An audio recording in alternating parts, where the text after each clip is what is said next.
Good morning to those here, and thanks for tuning in. I've got a few things came up this week to share. Let me start with the seller multiple counter offer.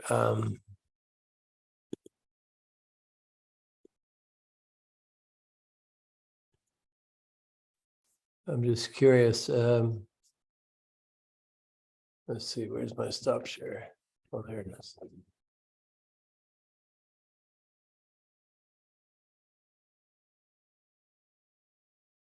Are any of you working on deals that have multiple offers?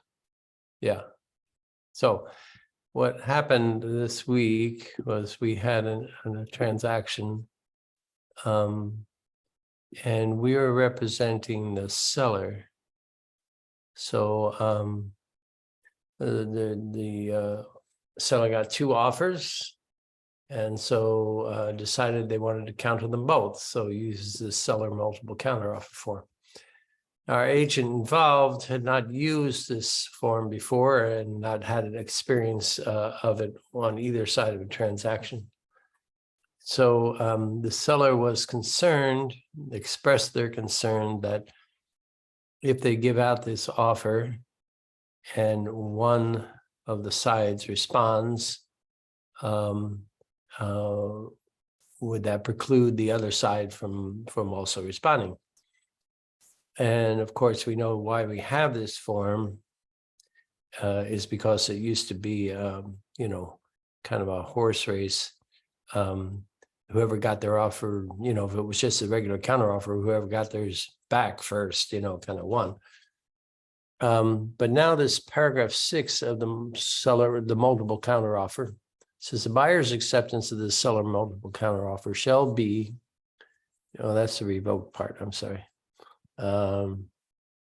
Last day, this is signed by seller and copy. No, that's not what I'm looking for.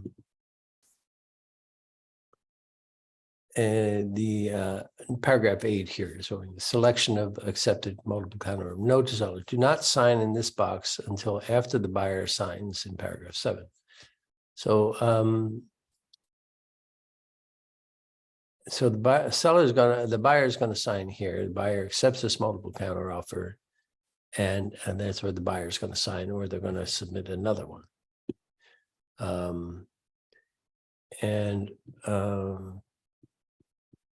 Where's the clause? Oh.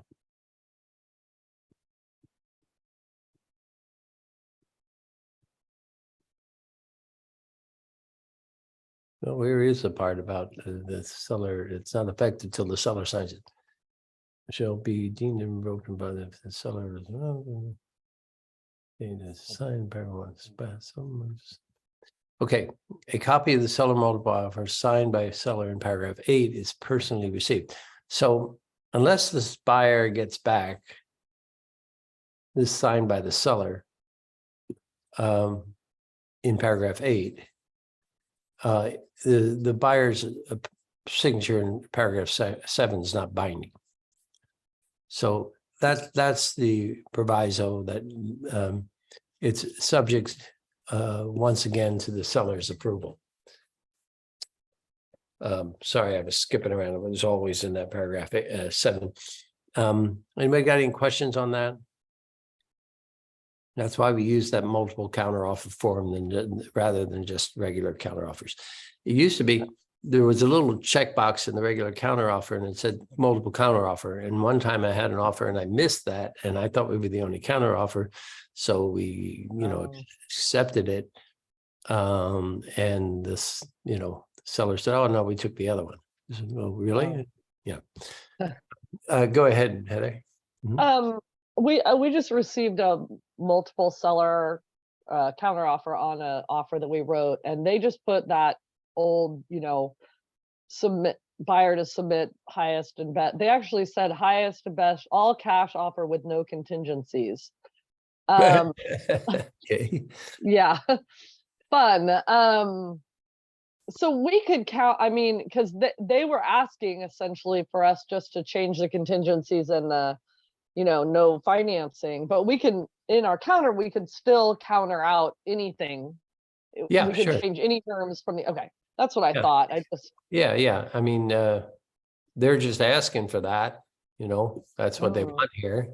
That's what they're countering, but you would then, you know, you check Subject this to, box here under 7, subject to the attached counteroffer, and you would counter out what doesn't work for your buyer, yeah. Okay, yeah, my thought was if they're gonna not have any contingencies, then they're gonna lower their offer price by quite a bit, because there's a big risk there. So, okay, awesome. Thank Right. you. Okay, good. Any other questions on the multiple counteroffer form? Okay. We got another question on the TOPA this week.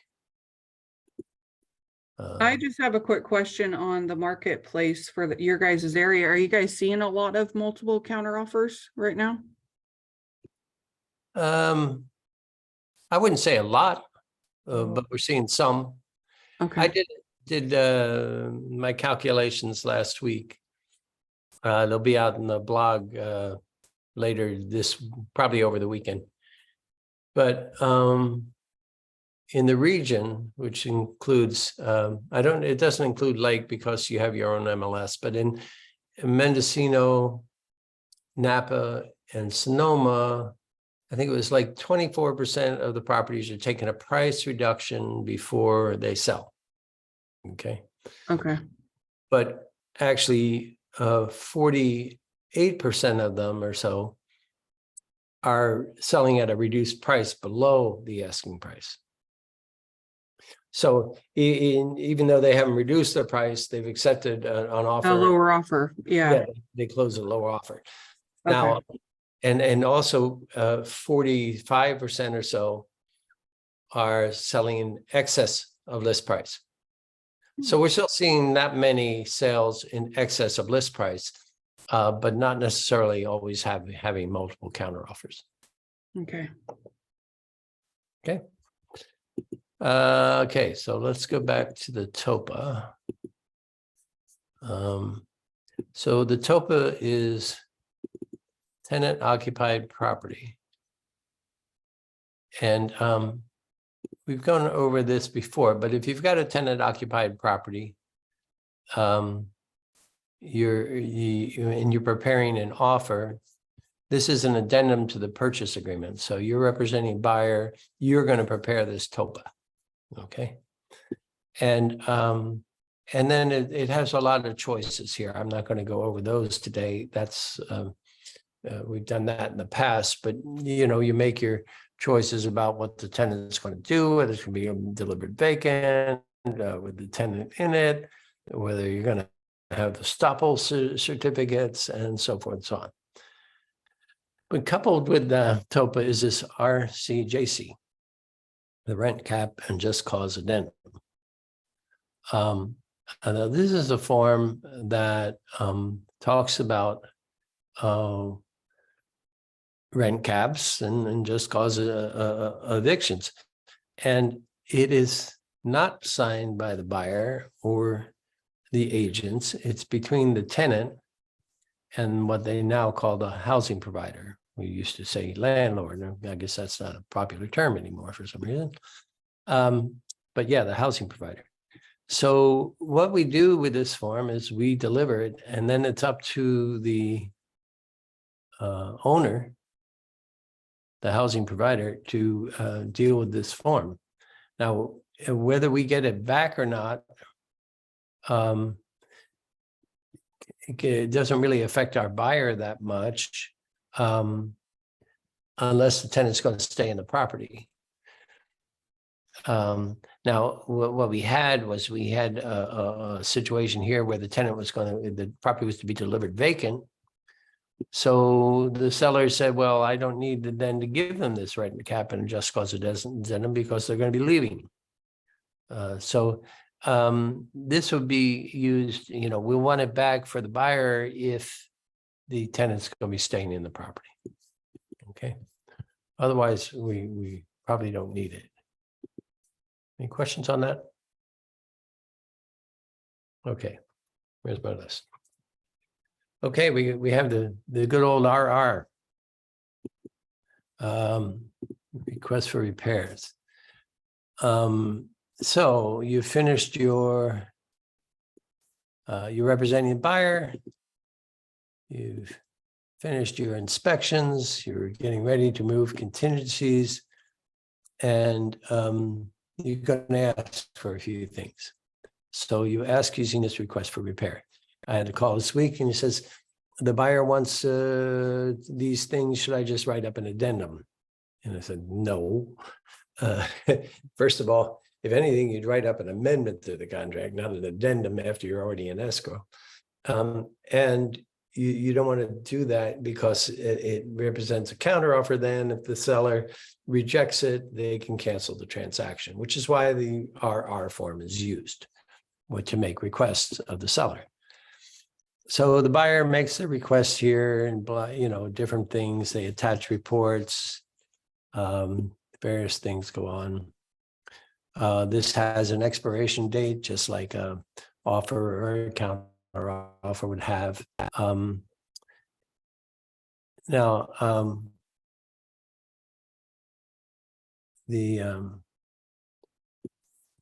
This paragraph 4 is what came into play this week also. If the seller agrees to all the buyer's requests or some of the buyer's requests, and buyer accepts the seller's partial agreement below, and then A1 is the buyer removes the investigation property contingency, except for the following. So that would be like you're ready to remove everything, right? Now, if your contingency removal is going to have some more conditions in it, you would want to use this 4A2, which is buyer removes those contingencies identified on the attached signed contingency removal form. Okay, so you would attach to this a signed contingency removal form that then if the seller agrees to these, that form becomes effective. Since it's subject to the seller's acceptance here, if the seller doesn't accept it, this contingency removal is not accepted either. So that protects the buyer from accidentally removing their contingencies. Okay. That was the question that came up today. And then, you would attach the RR. I saw in a case today, there was an RR, there was an extension form, there was a contingency release form, and there were 2 reports. All that went over to the seller at the same time. Any questions on that? Proper use of the RR. And of course, in the RR, the seller has options after they get it. They can respond here by they agree to all of it. They make it partial and say, we'll do this, but not that. Or they respond by giving the quadruple R form. So those are the seller's options. Now, after you're done with the RR form and it's all settled on, it's not part of the contract right yet. So you then write up your amendment to the contract. And if it's a credit for closing costs, your amendment would state that. If it's a credit, a reduction of sales price, the amendment would say that. So what the final documents that's part of the RPA is an amendment form, not the RR form itself. Okay. Any questions on that? Okay. We had a situation this week where we're listing agent. Oh, this is Yvonne's transaction, I think. And the buyer's agent wrote into the contract that the buyer is to pay a finder's fee to such and such brokerage in the RPA. Well, we don't deal with compensation in the RPA. compensation's a separate agreement. So they can have a separate commission agreement, they can have a separate referral agreement, whatever they want with the buyer. But the RPA is an agreement between the buyer and the seller. So the buyer's fees, the buyer's agent's fees shouldn't be reflected in there, nor should ours. So, I think Yvonne counted that part out. And then they put in under some other clauses, they put in some minor fees, a TC fee that brokerage charges the agent, and they wanted their buyer to pay that fee. So under the fee structure thing, they checked about Q7 or something. And then there was another fee, again, reimbursing the buyer's agent that the buyer was going to. So rather than counter those little fees out because they didn't affect the seller at all, we just said, just leave them there. They really weren't consequential. Right, Yvonne? Right. And then the agent vanished. Okay. He didn't know what he was doing and he vanished anyway. Yeah, he didn't know what he was doing and he vanished, but it was interesting. You learned something, as I say. Oh man, that's a bummer. I know. Oh well, start from But scratch. thank you for all the help getting through it. Start from scratch again. Right. Get somebody who knows what they're about. Yeah, somebody who knows what they're doing. And I always use this quote in the business. It's from Shakespeare, and it's many's the slip twixt the cup and the lip. You're walking across the floor with a glass of wine, and boom, there it goes. Okay. We get requests now and then. Well, let me ask you all a question. I know only a few of you are up on screen, but you can raise your hand virtually if you want. But how many of you have ever been asked to, hey, can you just help me with the paperwork? I've got the buyer and I just need help with the paperwork. And I'll pay you a small fee to help you with the paperwork, right? Okay. So we had this request from one of our agents, and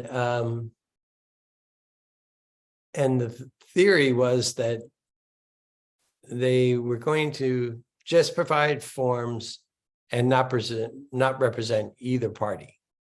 I mean, like take a fee just for providing forms. And we said no. I mean, this is not a practice. We were licensed to practice real estate, and when you practice real estate, you represent somebody. You're an agent. We aren't a forms provider. I had another request for forms from somebody I know today. He says, hey, can you say, I understand there's a new buyer counteroffer form. Can you send it to me? And I said, sure. So I printed out a sample, right? And it's got a big sample across it, right? And he writes back and he says, oh, can you send me one that's blank? And I said, no, I can't send you one that's blank. Who's your agent? And he says, well, my agent's a licensed broker, but she's not active with the association anymore. And I said, well, where'd she get your form from, to write the offer? And she said, well, she got it from another broker, but he's out of touch. We can't get hold of him.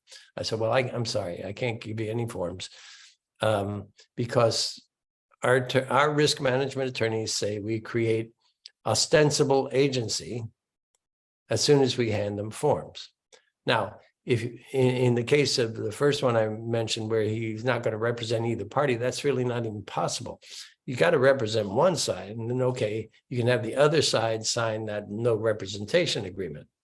Okay, so he's going to represent the seller. He has a buyer sign non-representation agreement. So he's not representing the buyer. He can, in that case, give the buyer forms, but it's still risky. But at least we have an agency with somebody. We don't just go out and do things and because we're going to create an agency, even if we didn't intend to, by handing out forms. So please don't do that. When you get that request, hey, can you just help me with the paperwork? I mean, we all want to be helpful, but we have a lot of liability in this business. From the legal update this week, we do all these forms to help protect us from legal liability. And, you know, so we don't want to create legal liability just by handing them out. Okay. Any question on that? Just a comment that I think part of our agreement as realtors is that's a realtor benefit, the forms. And I think with them, we're also not supposed to, you know, Right. that they're, you know, their own, you have to be a member to use them. Right. And what I suggested to this guy who was asking me for forms is I said, well, listen, I suggest that that broker you're working with, who's not a member, become a member through the course of your transaction. They'll have full access to the forms and everything else, and then they can quit again. You know, if that's what they want to do, they can go inactive again. But it's probably best for you and them that they're up to date and have the most up to date forms. And you know, so just have them join the association for, you know, 6 months. You know, if they're getting a nice, if they're getting paid decently, which hopefully they are, then it shouldn't be a problem. Okay, one last thing for me. We got this notice, I'm sure we all got it, from the DRE last night, Department of Real Estate. As a consumer alert, DRE warns consumers to beware of ID theft scammers trying to rent housing they do not own or legally control. So the red flags are unusually low rental prices compared to other rentals in the area, and that the purported landlord or property agent requests advance payment of deposits, rents, and other fees electronically without ever meeting the prospective renter in person or allowing the prospective renter to tour the property. We've heard these stories before. I guess there's an uptick in this activity. I think one of our agents actually, Ryan over in St. Helena, got a call that her property was being represented by another party, and the party who said, got an inquiry on it. This is a scammer, and got an inquiry on it. And they said, well, there may be a broker sign in there, but don't pay any attention to that. You deal with me. Because she had a sign on the property. And then she went out and actually the sign had been taken down. So, yeah, so that was just over here in St. Helena last week. So it happens, and be careful. I've had one of my listings on Craigslist for rent. They Yeah. called me and they said, oh, I see that you have this house for rent. I said, what? No, I don't deal with rentals. Yeah. Then they gave me the address of the house I had for sale. I said, no, that's for sale. They said, well, Craigslist says it's for rent and you have to rent it to me. I mean, I said, that's a scam. I'm not renting you a house. It's for sale. So I called the owner, you know, because I can't do anything about it. So I called the owner and they had it taken down, you know, reporting it that it was, you know, not real. Well, and that form, I just made it go away, but had a whole bunch of links where you can report these. The FTC, the government, you know, different government bodies where you can report that thing if it happens. So that's helpful. So look at that form and keep it handy in case you have that problem. On the CAR website, there's also a poster you can print up and put in a window of a listing if you have any idea that might be happening. It says something like not for rent, so that people, you know, because I think the scammers will give the address out. People can drive by the rental, right? And then they put in a deposit. So trying to help out, people. That's I think how they got my number, because they drove by and they got my number on my sign. And I said, no, it's for sale. It's not for rent. And they said, well, that's not what it says on Craigslist. And you have to rent it to me. I'm like, no, I don't have to do anything. They called you. Yeah. Okay. Unless there's any other contract questions, I know many of you attended the forms update on Monday. I was traveling, so I'm going to watch the recording. I sent out the link to get to the recording. I know when we had our sales meeting on Tuesday, some people said, well, I want to watch it again because it went so fast. So it's there. I'll add the link again Monday when I send out this recording. But yeah, any feedback on that? Was it helpful? Yeah.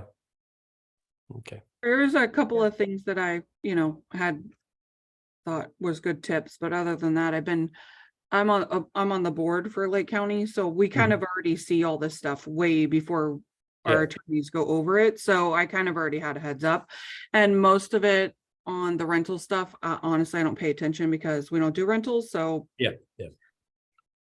Yeah, I kind of wish they just they would do the rental stuff separately. So, because like I almost just don't even want to hear it. So, Yeah. All right. I'll give them that feedback. I Yeah. know in the past they've done separate tenant landlord webinars. And those people interested in that, they tune in, and not, and then we don't have to. So, okay. and then that might not bog down because she was saying that everybody who registered, there was a cap. So then maybe we won't have to worry so much about the cap being met if there's, people who are just tuning in for the rental stuff and vice versa. I don't know. Okay. I'll give them feedback along those lines. Thank you.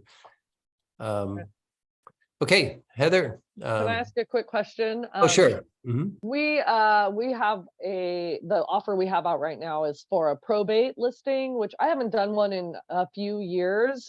We did just do the probate addendum. We read through it all, but is there anything that we need to make sure is done, or any suggestions you have for dealing with that? It's all covered in that probate addendum. And the seller, where is the? I was surprised because I think it asks for like how they're going to take vesting, which Yeah, vesting and title. That was kind of the red vesting flag and for me. title, I was like, well, that usually we always just have escrow ask them that. And we just left it blank. And Yeah. Yeah, I thought I had the form up here, but I don't. Yeah, the seller has to respond to that form and say, whether there's I mean, if you don't already know that there's court approval, then they have to tell you whether there is or not, and things like that. But it has a place where it asks the buyer how they're going to take title.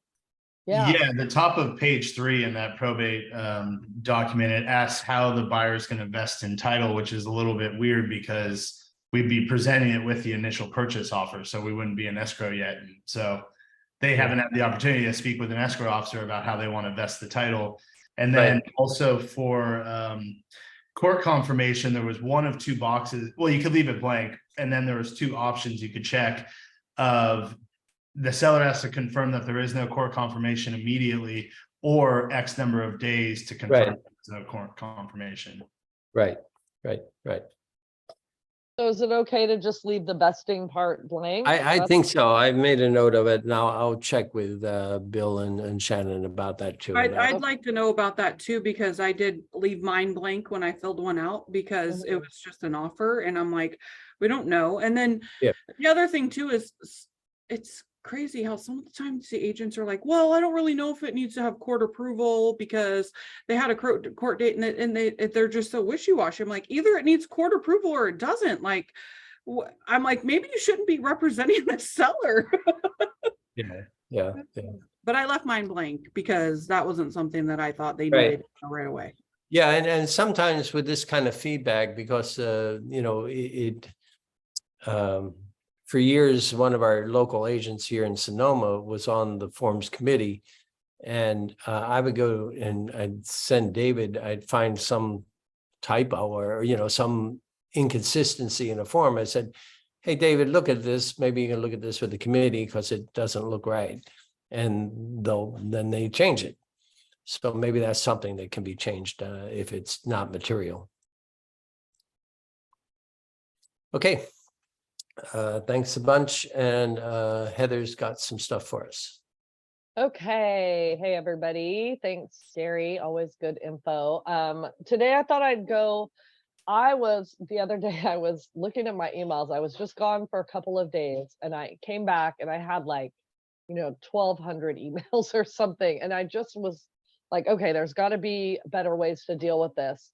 And, you know, our company email that we get, our At Wine Country group, is through Outlook, and Outlook has some really good ways to manage your email and set up rules and stuff. So I thought I'd show a little bit of. You accidentally muted yourself, Heather. Yeah, I was telling my kids that they need to be quiet because I'm Oh. working from home. Okay, share my screen. Share. Okay, everybody see that okay? The Outlook? Awesome. Okay, so a couple of things that you can do with this. I know a lot of people use other email providers, right? Gmail or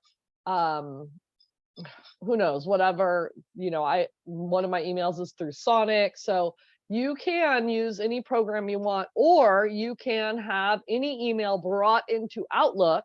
So all your emails are in one place, and then then use the Outlook program for managing all those different emails that you have. So I assume most of you guys are familiar with Outlook. Gosh, my mouse is not working very well here. Must need a new battery or something.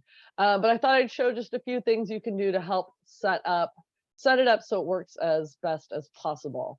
Go ahead and close that. The first thing that you want to do is come up here on the top right into your settings. There's a lot of things you can set up here. I'm going to go into general first.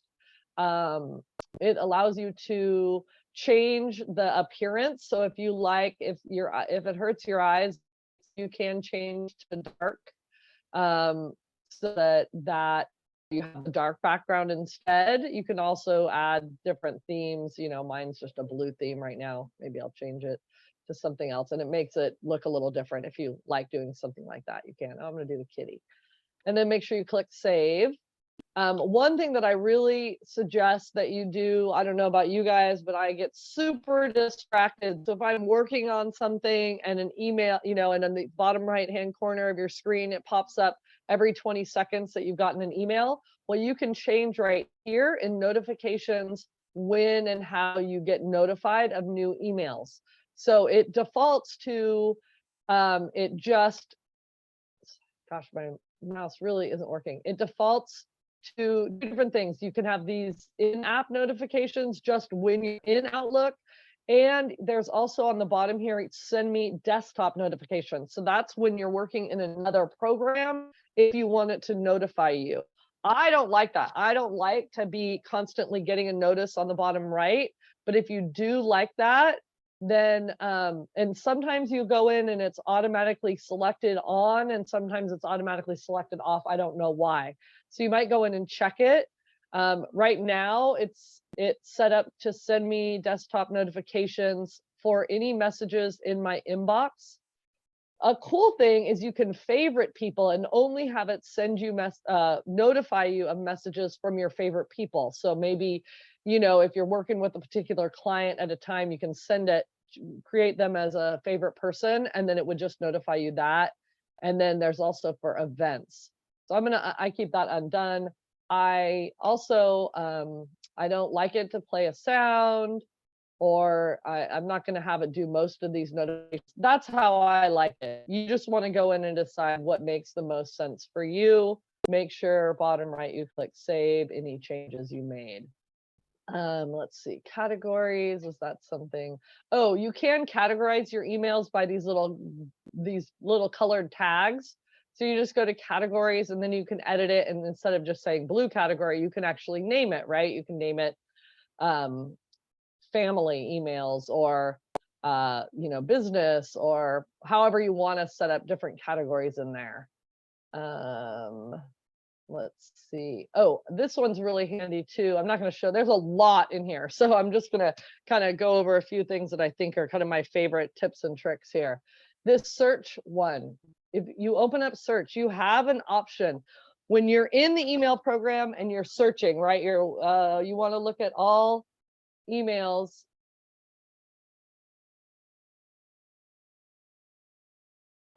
You can say you're searching for a particular address, right? You're saying, oh, I got to find something for that listing I have, can't find a document. And so you can either have it set up that when you type a search in the search function, that it's either going to search all folders when you're in the inbox. So when you're in inbox, it's going to search every single folder you have, or you can have it just search all folders all the time, or just the current folder. So I personally have it at all folders when searching from the inbox, so that then if I go to a folder, maybe a folder entitled clients, when I'm there in clients, it only searches within that folder. So just decide how you want that. You can also have it include or not include deleted items, and whether or not you want it to show the top 3 most relevant results. So that's the search, which is pretty handy. Set up how you want that done. I do like it to show me the deleted items because maybe I accidentally deleted it. From there, the next setting category you can go to is mail. So here is where you're going to set up how you want to see your mail. The very first, well, let's see, layout, that talks about, you know, basically what your email is going to look like.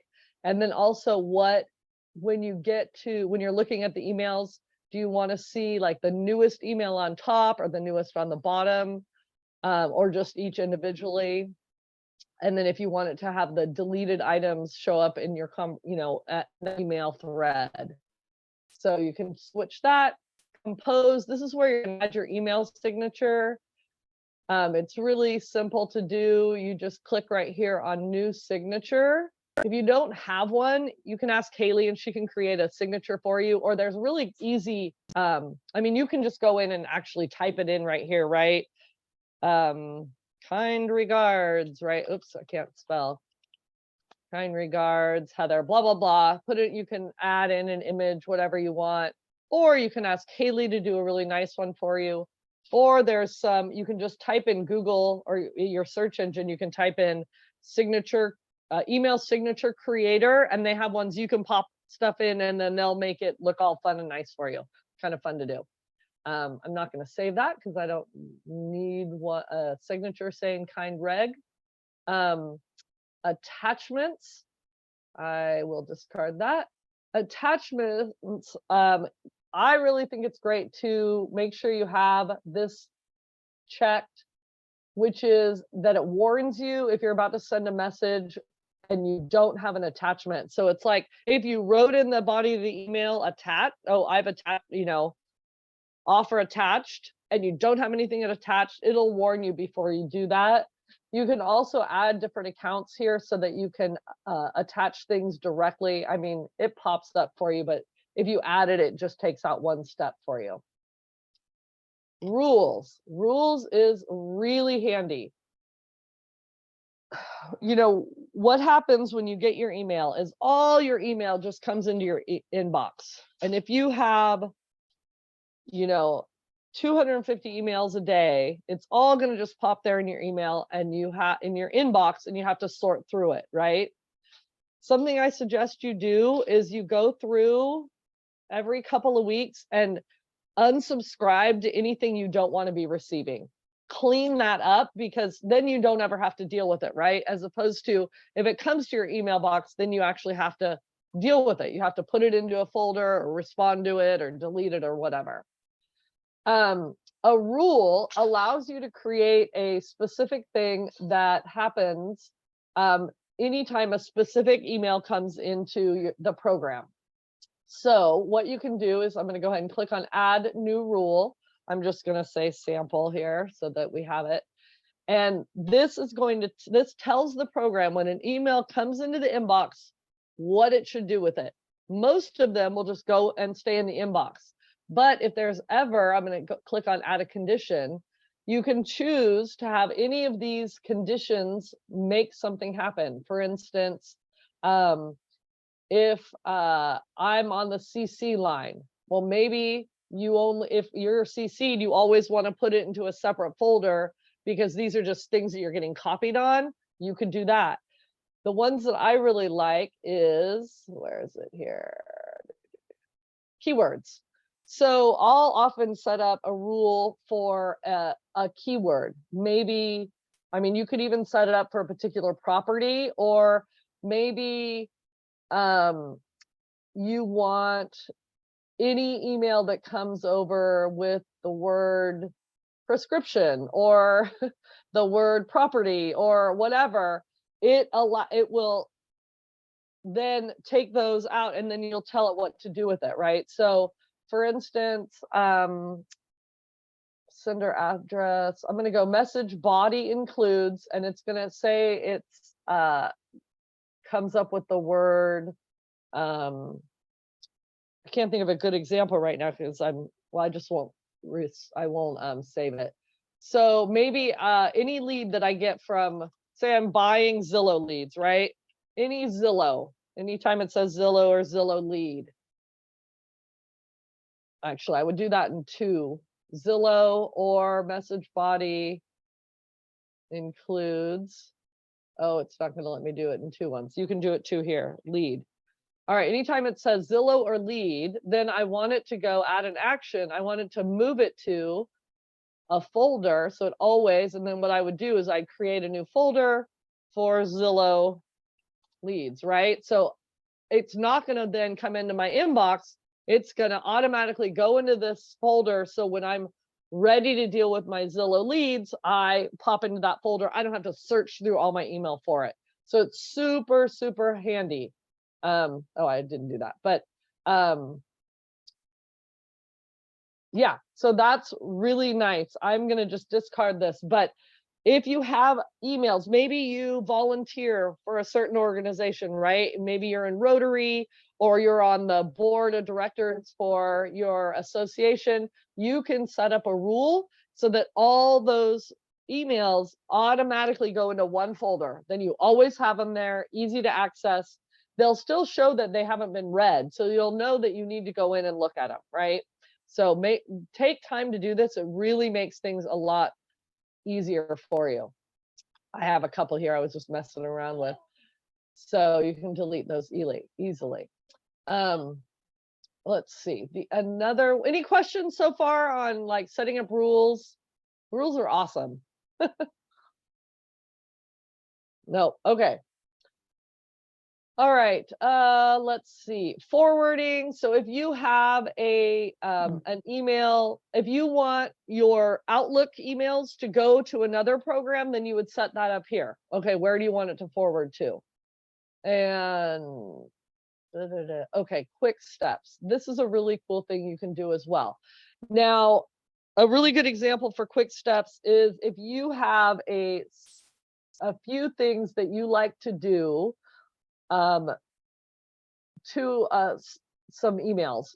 For instance, if maybe you are like, okay, I want to let someone know I've received something, but I don't have time to actually deal with it right now. So what you can do is set up a quick step that you would say document received, I'll call it document received. All right. Somebody has sent you an offer or they've sent you the prelim or whatever. And you're like, okay, I need to respond to this, but I don't have time right now to actually do an in-depth response. You can set up these quick steps. So document received, an action. You might say, okay, I want to reply. Where's reply? Respond. Reply, not with meaning.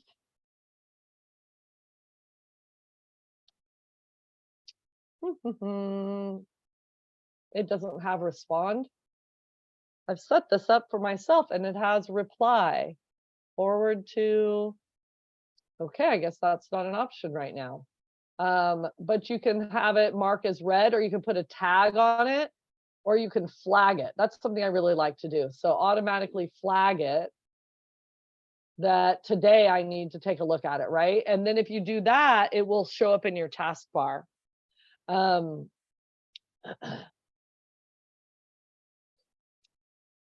sorry, they just recently have changed this because this is not how I have done it. So I'll have to look into this one a little bit more because it's not having all the options. Because what I usually do is I set it up to respond a quick saying, document received, thank you. It sends an email and then it flags it. So I remember that hey, you've got to take a look at this. And then I have it put into my tasks. So then I see later that same day, okay, I've got these tasks I need to do. For some reason, it's not allowing me to do that. So I'm going to discard that and I'll have to figure that out later. Okay, I think that, another really important one here is automatic replies. You're going to go on vacation, you're out of the office for a while, then come in and turn on an automatic reply. That means every email that comes to you will get an automatic reply saying that you're out of office. You just turn it on. You can set it up to just send replies right from now until the day, okay, I'm going to be back on the 26th. So you don't have to remember to go in and turn it off, which is really nice. You can like block your calendar for that time period. And then you just come in and add your message. Excuse me.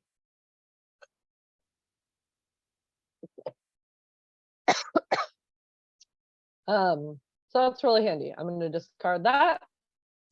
You can also set up, different things in your calendar. You can set up your calendar to show multiple time zones. So here's add time zone. If sometimes I'm working with a client on the East Coast and I keep forgetting that, it's like, oh, I have to do, okay, count it long. So you could add that if that's something that would be helpful for you. Events from email allows you to take when someone invites you. I don't know why that's not working, but anyways, when they invite you to an event in an email, then you click accept, you can set it up to automatically show up on your calendar. And then the last one here is, okay, that's not the people I'm thinking of. This new theme looks weird. Anyways, okay, any questions on the settings? There's so much more you can do in here that I'll just show you a couple more things. You can set up a group. So if you're collaborating, for instance, if you are collaborating with someone in the company on a particular client, you can set up a group, and then all the emails that come to you they will also be shared with that person in that group. So you can set up rules, who they come from, those sort of things. That's a pretty handy thing. You can access creating rules for your emails right here. Sorry, my mouse is not working well. You can flag your emails right here if you want to remember that you want to take a look at those later, things like that. Up on the top right, there is, if you hover over these by settings there, that's where this is another place you can change your notifications. And if anything else comes in, I really like this My Day thing here. If you click on that, it adds along the right, it adds in a quick calendar and it adds in your tasks. So you can take emails from your email list and you can bring them over and add, oh, it didn't let me do it. It just opened up something different. There you go. So I just dragged an email over towards the calendar and then it's going to add this into my calendar. So if for some reason you're like, oh, I don't have time to deal with that email, you can add it over here to your calendar or your task to be done to follow up later. And this is what pops up and it says, when do you want to respond to this email? And then it'll put it in your calendar so you don't forget. I mean, how often do you say that? Oh, I need 20 minutes to respond to that. And then it just goes away and you forget about it. So take advantage of these things in Outlook. Sorry, my mouse is like completely stopped working.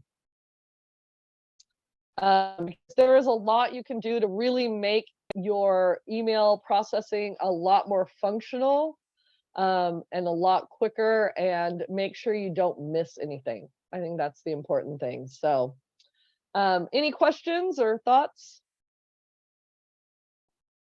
You mentioned that we could get our emails using any program, not necessarily Outlook. Is that true? I mean, like Gmail?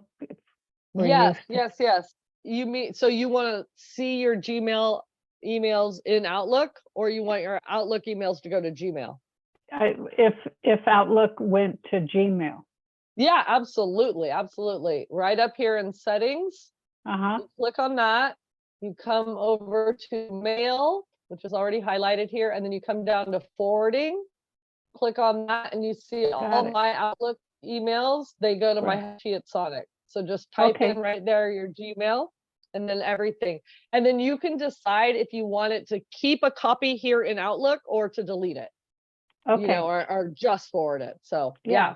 yeah, All right. Great. Thanks. yeah, you bet. All right, any other questions or thoughts? If not, I will hand it back to Gary. I think we're probably done. Yeah, thanks, Heather. That's good. I've got I've learned this term hack, all right? You know, shortcut. So I've always liked. I started using a tickler file when I was in my 20s because we didn't have computers, you know.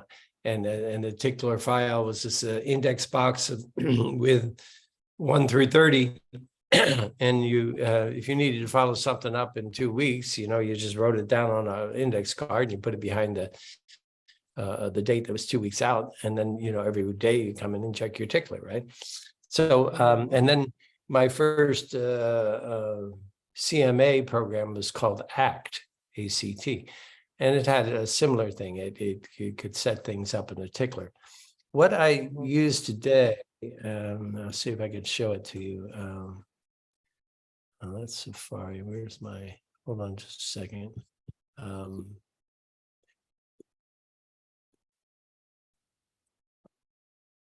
Oh, that's not what I want. So in my email,